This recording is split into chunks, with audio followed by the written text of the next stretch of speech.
And welcome back in here on Good Morning Jacksonville, 20 minutes past the hour. We continue our coverage of last night's special election with First Coast News political analyst John Daigle. He's a Pulitzer Prize nominated political journalist. He's managed over 50 political campaigns over the years and now teaches political communications at UNF. John, we appreciate you waking up with us. I know last night you were pretty busy, no doubt about that. We do want to get right into your takeaway from what happened last night in this special election. So we know both U.S. congressional seats went to Republicans. Yeah. No big surprise there, but I do want to talk about the margins of victory briefly. Yeah, I mean, certainly the big takeaway from last night was the Republicans avoided what could have been a disaster in losing one or both of those seats. That wasn't unexpected.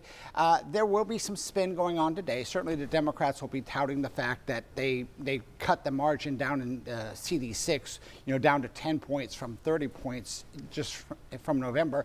And they'll also be talking about Escambia County up in the Panhandle, which flipped over to Democrat for the first time in decades. Yeah. Those are nice, spin techniques, but I'm very cautious about reading too much into special elections because of how different they are in terms of the voters in a November general election.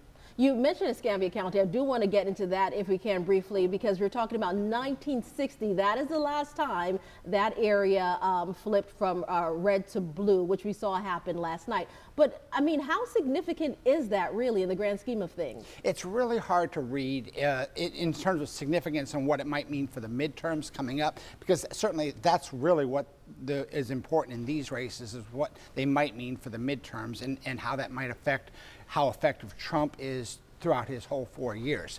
I have a whole lot of problems reading into the fact that one election where one county flipped, calling that a trend of any kind. Special elections are very low turnout and really are very different than what you might see in a midterm. Now, John, you're sticking around at 6:30. We're going to get into, you mentioned President Donald Trump soonly approaching 100 days in office. We do want to talk about some of the things that are in place, including those tariffs. We're going to talk with John in about 15 minutes or so more about that. Thanks for sticking around, John.